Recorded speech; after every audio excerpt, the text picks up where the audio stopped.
नमस्कार मित्रांनो, तर कसे आहात तुम्ही? मी प्रीतम गेडाम घेऊन आलेलो आहे तुमच्या समोर सध्याची बहुचर्चित असलेली न्यूज. सोनम वांगचुक हे नाव तर ऐकलं असेल तुम्ही. Famous activist, engineer, educator from Ladakh. यांना दुनियाभरातून विभिन्न अवॉर्ड मिळालेले आहेत, इन्क्लुडिंग प्रेस्टिजियस मॅग्सेसे अवॉर्ड. यांची आउट ऑफ द बॉक्स विचार करण्याच्या क्षमतेमुळे 3 इडियट मूवी मध्ये जे फुंगसुक वांगडू हे कॅरेक्टर आहे ते बनवण्यात आलेलं होतं, किंवा आपण असं म्हणू शकतो की ते प्रेरित होतं. रिअल लाईफ मध्ये फुंगसुक वांगडूच्या सत्य आणि सायन्स या कॅरेक्टरची विजय होत असते आणि चतुरच्या ॲरोगंट या कॅरेक्टरला पराजय स्वीकारावा लागतो. पण जेव्हा आपण रिअल लाईफचा विचार करतो ना, तेव्हा आपल्याला कळतं की पॉलिटिक्स समोर सत्याला मात खावी लागते. मागच्या 21 दिवसापासून सोनम वांगचुक हे भूक हडताळवर होते. लडाखच्या खुल्या छपरामध्ये जिथे सरासरी जे टेम्परेचर असते ते -15 डिग्री सेल्सिअस इतकं कमी होऊन जात होतं, तिथे ते आणि त्यांचे समर्थनमध्ये असणारे लडाखचे 10% पॉप्युलेशन यांनी भूक हडताळ केलेली होती. लडाखमध्ये राहणारे हजारो लोक त्यांच्या सोबत होते, तरीही केंद्र सरकारने त्यांच्या बरोबर बोलण्याचे टाळले. एक वेळ होती मोदी सरकारला खूप मानायचे सोनम वांगचुक. आर्टिकल 370 हटवलं, त्याचे स्वागत केलं त्यांनी. त्यानंतर लडाखमध्ये एक नवीन सकाळ आली, ते पण बघितलं त्यांनी. बायकॉट ऑफ चायना मध्ये त्यांचं खूप मोठं समर्थन होतं, पण आता त्यांच्या सरकारवर भरोसा नाही. त्यांच्या अंशांच्या काळामध्ये त्यांनी रोज एक व्हिडिओ बनवला आणि ते प्रकाशित सुद्धा केलं. त्या व्हिडिओमध्ये ते सांगायचे की लडाख सारख्या इको सेन्सिटिव्ह झोनला स्पेशल प्रोटेक्शनची आवश्यकता का बरं आहे. बीजेपीच्या मॅनिफेस्टोमध्ये हे घोषित पण केलेलं की लडाखच्या हिताचे रक्षण होईल अशा कॉन्स्टिट्यूशनच्या 6 शेड्यूलमध्ये त्यांना समाहित पण केले जाईल. मैंने पहले भी दिखाया है, आज फिर दिखाऊंगा कि 2019 में जब ये संसद के चुनाव हो रहे थे, आपने पहले 3 बिंदुओं में लद्दाख को 6वें शेड्यूल में संरक्षित रखने का वादा किया था. पण त्या वायद्याला सुद्धा बीजेपीने लाथ मारली, कारण काही तर मजबुरी असेल ना त्यांची. वांगचुक म्हणतात की हे मायनिंग अँड इंडस्ट्रियल लॉबीचं षडयंत्र आहे. त्यांच्या हिशोबाने लद्दाखला फक्त एक कॉलोनी बनवायचं आहे. वो तो ये चाहते थे कि यहाँ के हर घाटी में खनन हो, माइनिंग हो, उद्योग लगे और लद्दाख के लोगों को इसी बात का डर. त्यानंतर काय, तिथल्या नॅचरल रिसोर्सेसला लुटायचं आहे बस. खूप लोकांनी बघितलं कुठल्या पद्धतीने प्रत्येक दिवसाला ते कमजोर होत गेले. लडाखसाठी बाकी लोकांनी पण आवाज उठवला. सिव्हिल सोसायटीने सुद्धा आंदोलन केली, तरी सुद्धा मोदीची किंवा कुठलाही भाजपा नेता त्यांना भेटायला गेला नाही, जसं की त्यांना काही फरकच पडत नाही. 2011ला अण्णा हजारे यांनी अनशन केलेलं होतं लोकपाल बिल करिता. संपूर्ण देशामध्ये सनसनी पसरलेली होती. गांधी भक्त अण्णा असे बोलले जाऊ लागले. तेव्हा 13 दिवसानंतर युपीए सरकारने अँटी करप्शन बिल च्या मुद्द्यावर मान्यता सुद्धा दिली होती. अण्णांनी त्यानंतर अनशन मागे घेतलं. नॅशनल मीडिया चॅनलने या मुद्द्याला दिवस रात्र खूप कव्हर केलं. लोक रस्त्यावर उतरली आणि सरकारची बँड वाजवून टाकली.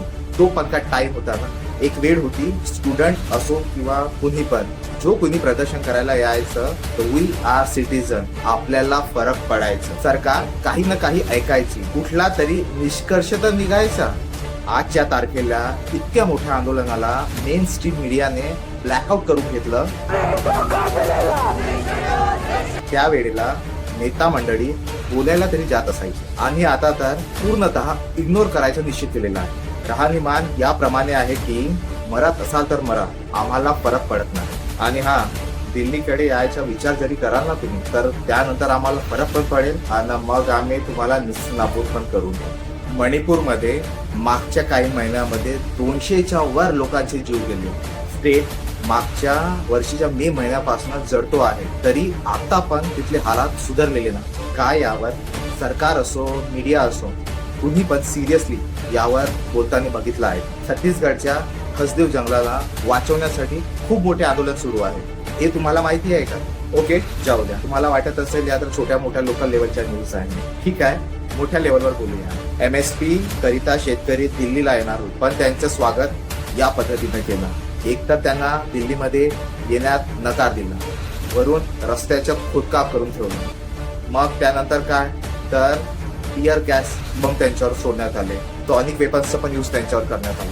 मेन स्ट्रीम मीडियाने तर त्यांना खालिस्तानी असं पण संबोधित केलं. मग काय, मॅटर खतम. ऑलिम्पिक विनिंग रेसलर्स यांनी महिन्याच्या वर आंदोलन केली ब्रिज भूषण सिंग यांच्या विरोधात. पण काय, मोदीजीला देशच्या या मुलींना भेटायची गरज सुद्धा भासली नाही. हे त्या मुली आहेत ज्यांनी देशचं नाव ऑलिम्पिक मध्ये वाढवलं. जे मेन स्ट्रीम मीडिया निर्भया केसमध्ये सरकारला बेछूट प्रश्न विचारायची, ते आता रेसलर्सला मोदी विरोधी सांगून ब्रिजभूषण सिंगला वाचवू लागले. हाथरस मध्ये जेव्हा 19 वर्षाच्या दलित मुलीवर गँगरेप करून मर्डर करण्यात आलं, तेव्हा याला कव्हर करायला गेलेले चंद्रदेव सिद्दीकी कपानला माहिती नाही कशासाठी आजपर्यंत कळलं नाही. अरेस्ट केलं, पिकअप केलं. जे पण सरकारच्या विरोधात आवाज करतात ते देशाच्या विरोधात आहेत असे बोलले जाते. जर मोठ्या प्रमाणामध्ये लोक समोर येत असेल, आंदोलन करत असेल, काही पण करत असेल, तर त्यांच्या मागे IT सेल लावून त्यांना शिवाय देऊन त्यांची इज्जत खिचून शेतकऱ्याच्या आंदोलनामध्ये पंजाब मधून लोक आले तर त्यांना खालिस्तानी म्हणण्यात आलं. कुकी कम्युनिटीला फ्रेम करून आउटसाइडर इन्व्हेंडर म्यानमार वरून आले असं म्हटलं जाऊ लागले. छत्तीसगड ओडिसामध्ये आदिवासी मुवमेंट झालं तर त्यांना नक्सलिस्ट म्हणण्यात आलं. युनिव्हर्सिटीचे स्टुडंट प्रोटेस्ट करायला आले होते JNUचे, तर त्यांना तुकडे तुकडे गँग म्हणण्यात आलं. सिव्हिल सोसायटी आणि इंटेलेक्च्युअल लोक जेव्हा आवाज उचलतात तर त्यांना आंदोलनजीवी असं बोललं जातं. आणि जर चुकीने पण मुस्लिम गटाने त्यांच्यासाठी आवाज उचलला तर त्यांना सरळ सरळ पाकिस्तानी म्हटलं जातं किंवा सरळ सरळ त्यांच्यावर विरोध लावला जातो. अण्णा हजारे आणि निर्भया केसमध्ये जनता रोडवर आली. रेसलर, शेतकरी, मणिपूर, हाथरस, हाजदेव, लद्दाख यांच्यासाठी तुमची सहानुभूती कुठं गेली? रस्ता तर विसरा, ट्विट पण केलं काय हे बघून घ्या. जर कुठलीही इंडिपेंडेंट सोसायटी ऑर्गनायझेशन त्यांच्या मुद्द्यावर बोलतो तर सरकार त्यांचं फंड थांबवितो. असं centre for policy research CPR बरोबर आताच झालं. जर इंडिपेंडेंट न्यूज चॅनल असेल तर त्याच्यावर ऍक्शन होतो, त्यांना केसेसमध्ये डुबवल्या जातं. जर अपोजिशन पार्टी त्यांच्या विरोधात बोलत असेल तर त्यांच्या अकाउंट फ्रीज करण्यात येतं, त्यांच्या नेत्या मंडळीला जैलात टाकण्यात येतं आणि अपोजिशन पार्टीला इलेक्ट्रॉल बॉन्डवर न्यूजपेपरमध्ये ऍड छापायला थांबवण्यात येतं. हर तानाशाही जोर जबरदस्ती करण्याचा प्रयत्न होतो आहे. आंदोलन कुठल्या पद्धतीनं निष्क्रिय केलं जात आहे. तुमच्या विचारांना मारून टाकल्या जातात.